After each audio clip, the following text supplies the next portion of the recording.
Welcome back to Exon classes. आज के इस वीडियो लेक्चर में हम डिस्कस करने वाले हैं अबाउट ईसीजी और इलेक्ट्रोकार्डियोग्राम। ठीक है, तो पहले हम इसको देखते हैं इलेक्ट्रोकार्डियोग्राम क्या होता है और इलेक्ट्रोकार्डियोग्राफ क्या होता है, क्योंकि अक्सर जो स्टूडेंट हैं वो इन दोनों टर्म्स में काफ़ी कंफ्यूज रहते हैं। इलेक्ट्रोकार्डियोग्राम रिप्रेजेंट करता है electrical activity of the heart, और जो मशीन है जिससे इलेक्ट्रोकार्डियोग्राम ऑब्टेन होगा उसे हम क्या कहेंगे, इलेक्ट्रोकार्डियोग्राफ। ठीक है, एक एनालॉजी क्रिएट करते हैं ताकि आप इस चीज़ को कभी भूलेंगे नहीं। ग्राम यानी जो पीस ऑफ पेपर ही तो है जो हमारे हाथ में आएगा अल्टीमेटली, और उस पीस ऑफ पेपर का वेट किस में लेंगे आप, ग्राम्स के अंदर। तो जो मतलब हम इसे देख पा रहे हैं ये है हमारा इलेक्ट्रोकार्डियोग्राम, और जो मशीन इस ऑपरेशन को परफॉर्म करेगी उसे हम कहेंगे इलेक्ट्रोकार्डियोग्राफ।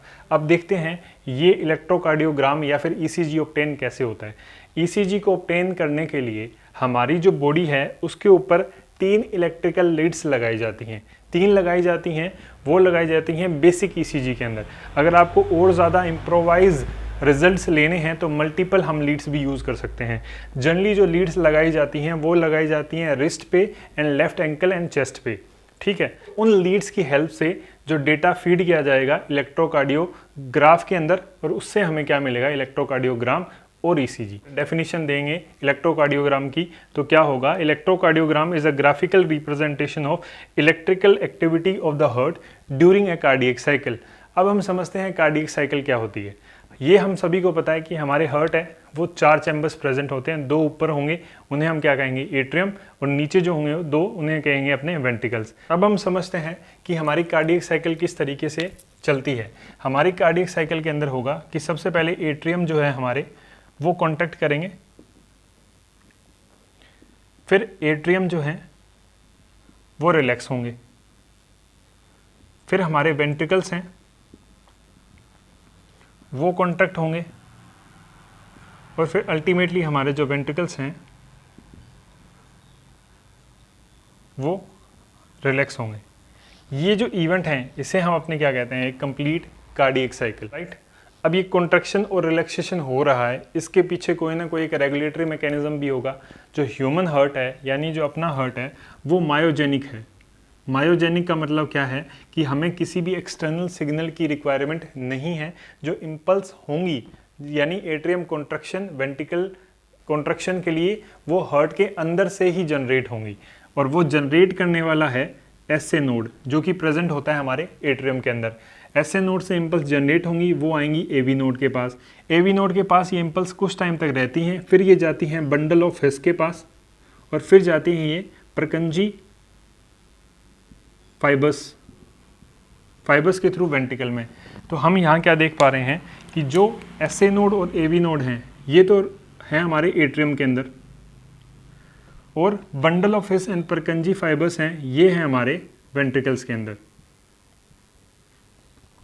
अब हम देखते हैं इन सभी इवेंट को, या फिर जो ये ईसीजी ऑब्टेन हो रही है इसमें P, QRS wave and T wave, ये 3 ऑब्टेन होती हैं, हमें 3 वेव दिखती हैं। यहाँ पे हम एक्स एक्सिस पे रिप्रेजेंट करते हैं टाइम को, और वाई एक्सिस पे रिप्रेजेंट कर रहे हैं वोल्टेज को।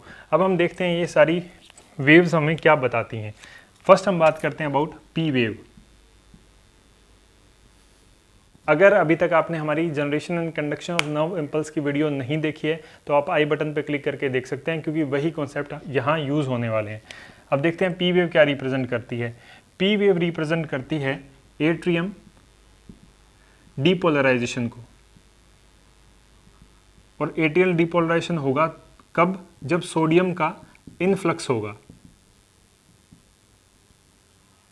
और अल्टीमेट रिजल्ट क्या होगा इसका, वो होगा atrium contraction, right. Next wave जो हमारी निकल के आएगी वो आएगी अपनी QRS wave. QRS wave represent करेगी वेंट्रिकल डीपोलराइजेशन को, वो भी कब होगा, जब सोडियम का इनफ्लक्स होगा, और अल्टीमेटली रिजल्ट क्या होगा, वेंट्रिकल कॉन्ट्रैक्शन। नेक्स्ट जो हमारी वेव है दैट इज टी वेव, ये रिप्रेजेंट करेगी वेंट्रिकल रीपोलराइजेशन को, और वो कब होगा, जब पोटेशियम का इफ्लक्स होगा, और उससे अल्टीमेटली जो रिजल्ट होगा वो क्या होगा कि हमारे वेंट्रिकल्स रिलैक्स हो जाएंगे। अब हम यहाँ देखते हैं जो हमने अपने कार्डियक साइकिल को देखा था कि एट्रियम कॉन्ट्रैक्शन वो रिप्रेजेंट कर रहा है पी वेव। कैसे होगा, पहले एट्रियम का डिपोलराइजेशन होगा, क्यों, क्योंकि सोडियम का इन्फ्लक्स हो रहा है, इस वजह से एट्रियम कॉन्ट्रैक्शन होगा। नेक्स्ट, इसके बारे में हमने बात कर ली। Next is QRS wave, that is atrium relaxation की अभी यहाँ कोई बात नहीं हुई है, ये हम समझेंगे थोड़ी देर में कि ऐसी कि एट्रियम रिलैक्सेशन की बात यहाँ क्यों नहीं हुई है। नेक्स्ट इज वेंट्रिकल कॉन्ट्रैक्शन जो कि रिप्रेजेंट कर रही है हमारी QRS वेव, जिसमें क्या होगा, पहले वेंट्रिकल का डिपोलराइजेशन होगा। क्यों होगा, क्योंकि सोडियम का इन्फ्लक्स हुआ है और उस वजह से क्या होगा, वेंट्रिकल कॉन्ट्रैक्ट करेंगे। लास्ट है टी वेव, वो रिप्रेजेंट करेगी वेंट्रिकल रिपोलराइजेशन को, वो होगा पोटेशियम के इफ्लक्स की वजह से और अल्टीमेटली वेंट्रिकल रिलैक्स हो जाएगी। अब हम बात करते हैं कि एट्रियल रिलैक्सेशन की बात क्यों नहीं हुई है। जब वेंट्रिकल कॉन्ट्रैक्ट करना स्टार्ट करेंगे उस टाइम में एट्रियम क्या करेंगे, रिलैक्स हो जाएंगे, और ये जो इवेंट होंगी दोनों ओवरलैप होंगी। और एक एनालॉजी आप क्रिएट कर सकते हैं कि जो वेंट्रिकल है वो लार्ज इन साइज है, प्लस में वेंट्रिकल का कॉन्ट्रैक्शन है वो ज़्यादा बड़ा है, वजह से जो एट्रियम का रिलैक्सेशन है वो हमें ECG पे रिप्रेजेंट नहीं होता है। क्यों, क्योंकि जो एट्रियम का रिलैक्सेशन है और वेंट्रिकल का जो कॉन्ट्रैक्शन है वो सेम टाइम पे होता है। This is all about the basics of ECG। अब हम फर्दर देखते हैं कि किस किस तरीके से हम ECG का एनालिसिस करते हैं। तो स्टार्ट करते हैं। फर्स्ट, अब आप क्या देख पा रहे हो, क्लियर कट जब आप ECG को देखोगे तो हमें QRS क्लियर कट दिख रहा है, और इस QRS को जब हम काउंट कर लेंगे तो हम क्या कर लेंगे, वेंट्रिकल कॉन्ट्रैक्शन को काउंट कर लेंगे, और अल्टीमेटली क्या पता चल जाएगा कि 1 मिनट में हमारा हार्ट कितनी बार बीट कर रहा है, क्योंकि 1 मिनट में जितनी QRS वेव होंगी उतनी ही बार तो हमारा हार्ट बीट किया है। तो QRS वेव किसको रिप्रेजेंट कर देंगी, हमारी हार्ट बीट को, क्योंकि ये क्लियरली हमें दिख रही है इन द ECG, राइट। अब हम कुछ केसेस कंसिडर करते हैं कि मान के चलो हमारी जो P वेव है ये एनलार्ज हो जाती है, ये रिप्रेजेंट किसको करेगी, एट्रियम के एनलार्जमेंट को।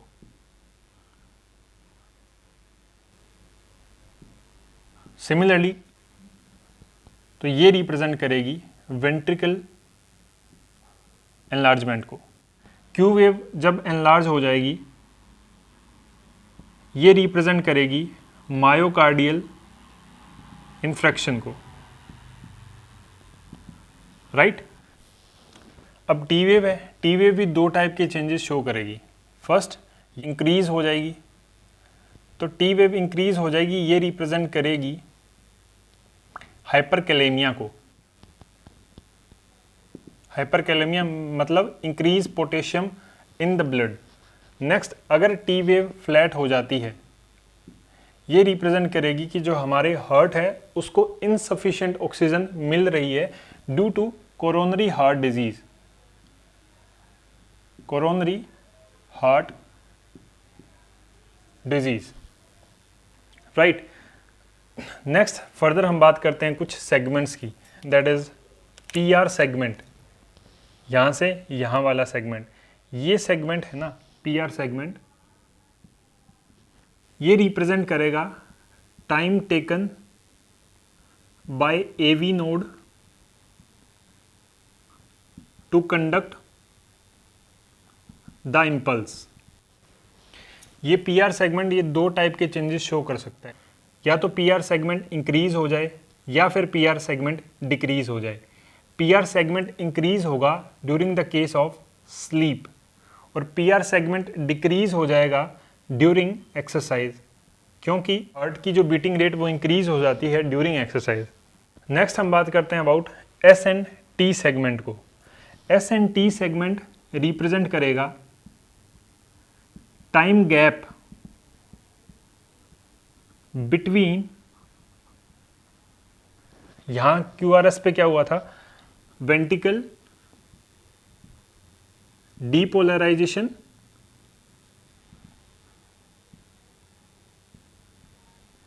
And ventricle repolarisation. यहाँ ध्यान रखना ये टाइम गैप आ रहा है, यहाँ पे टाइम गैप, जब वेंट्रिकल डीपोलराइजेशन खत्म हो गया था उसके बाद कब तक वेंट्रिकल्स दोबारा रीपोलराइज हुए हैं उस टाइम गैप को रिप्रेजेंट करेगा। और QT जो सेगमेंट है ये रिप्रेजेंट करेगा अपना complete time taken from initiation of ventricle depolarization to ventricular repolarization। और जबकि ST सेगमेंट है वो रिप्रेजेंट करेगा time gap between the depolarization and repolarisation.